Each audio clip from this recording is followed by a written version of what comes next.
So one of the things I'm doing, for the record, uh, those of you who are handling the criminal investigation for the state of Vermont, the independent investigation for the state of Vermont, state of New York, and their independent federal investigation, I'm going to be doing very much what Robert Redford did in the movie Spy Game. He already knew what the hell was going on uh, when he got called down to that Situation Room in Langley. But he didn't tell them he knew what was going on. He knew how messy everybody was at Langley and how most people were incentivized to do ugly shit uh, to enrich themselves and the empire. And he lied to all of them. He went in there and acted like he didn't know what was going on. He'd act like he didn't know what they were up to. And he lied to all of them and worked with his secretary and converted a few other assets that otherwise wouldn't have helped him. He had to have secure. He used the secretary for secure comms, and I think he had to go find a fax machine that was secure. That they wouldn't have that he knew everybody in that room was corrupt as hell. So I'm going to have to be messy like that and throw incentives out to convert liabilities into assets and keep my cards close to my chest until we have secure communication. And that's not only to keep me alive and aid your investigations, but that's to keep a whole lot of other people alive. There's some sensitive stuff that we need to discuss completely off the record, or people will die. People who would make very good witnesses, and whatever. So I just got to leave it at that.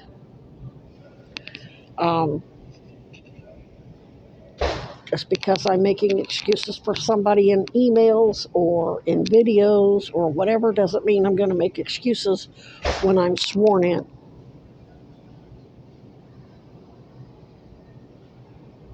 If I'm presented with evidence that this person or that person was absolutely committed to killing me for whatever resume perk or hush money or some back alley settlement, then I'm going to say nail them. My victim's impact statement will absolutely reflect that. But right now, I'm out here. My raccoons are getting injected with bioweapons. They're threatening to shut down my camp.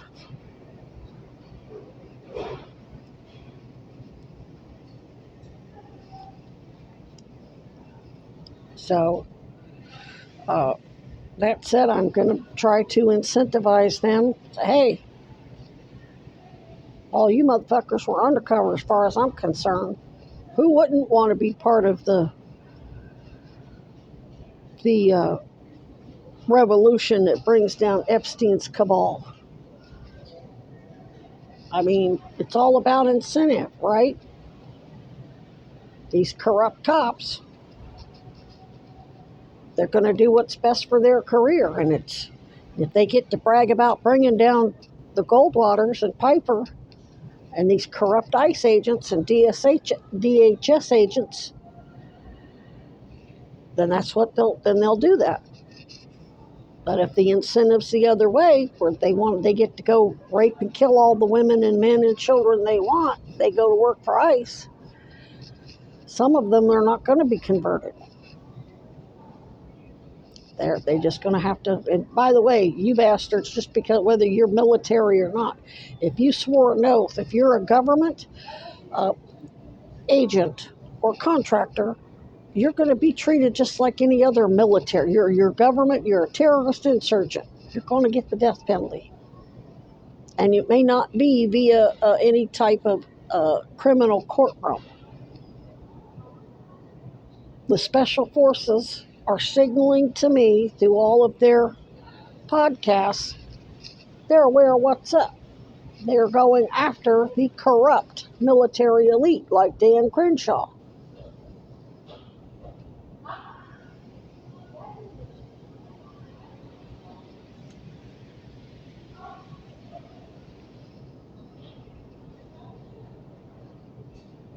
They don't take orders from you. You take orders from them. And if you're going to be allied with the IDF and Mossad and Epstein's partners in crime in Israel, your asses are terrorist insurgents. End of story. You're going to have an accident. And you ain't going to see it coming. It's going to be your best buddy. It's going to be your best friend. It's going to be your wife. It's going to be your girlfriend. It's going to be your mistress. It's going to be your boyfriend you're screwing on the DL behind your wife's or your girlfriend's back. They know everything about every single one of you police.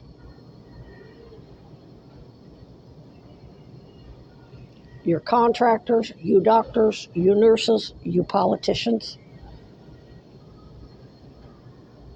You're all going to end up like Biden, injected with something that turns your brain to mush, and nobody's going to give a damn. Overdose on fentanyl, and they're going to call it a stroke. They know where you buy your bottled water. They know where you buy your beer. They know where you go drinking. They know every move you make. You think they can't hack into Palantir systems and all these other tech shit? The fact that my father's people on the ground here have access to the same fucking surveillance as Bernie's people and Sarah George's people and Piper and Weinberger's and BPD's idiotic snitches tells me all I need to know. But they don't make contact with me. They don't need to.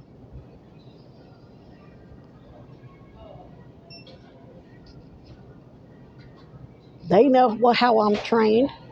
They know I'm trained to identify them, and they're trained to signal to me without ever saying a word. And they blend in, and you never know that we've had a conversation. Took 2 seconds, and we never said a word to each other.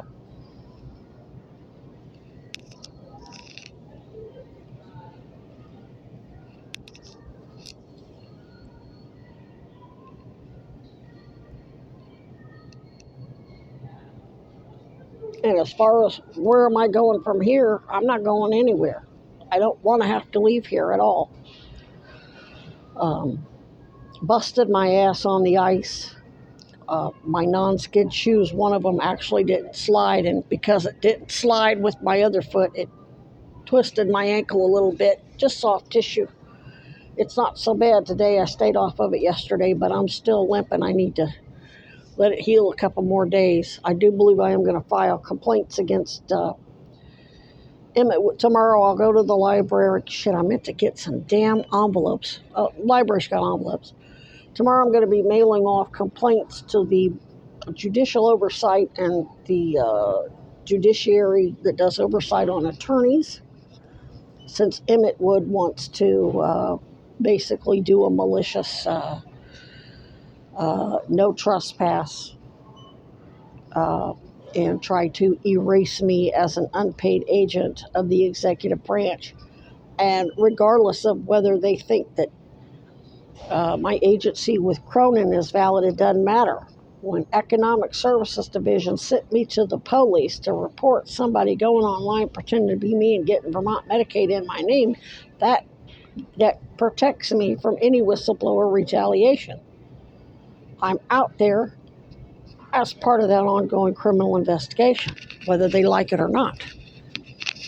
And I think a lot of that crap with the no trespass and the idiotic The malicious restraining order was them crashing out because they got busted for impersonating victims advocates of Sarah George's office and dropping Bernie's name and Sarah George's name and Mulvaney Stanik's name, and also them crashing out and basically admitting to use of a bioweapon, which was really stupid. I mean, the more violently you react, the more guilty you look. That's what's so unbelievably stupid. You're supposed to be trained to not react. Who the fuck's training you idiots? Piper? Weinberger? Who's the stupid motherfucker that ain't training you right? It's evidence you idiots have more goddamn power and money than you have fucking sense. This is not, I mean, this isn't, you don't even have to be special forces or cryptologists to know that when you're accused of something, the more violent and defensive you get, the best defense is an offense, and you get way stupid. I mean, anybody can look back and say, well, that's not exactly how you handle that. I went out of my way to be a friend to you. Oh, really?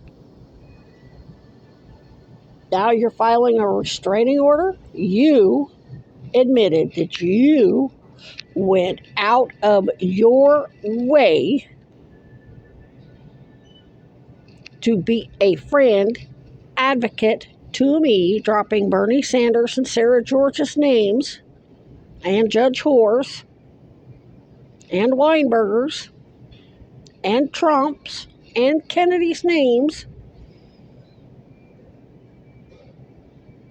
But you file a restraining order against me.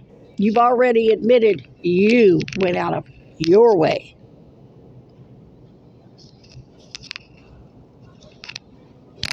So that's basically saying I tried to be a victim's advocate to you.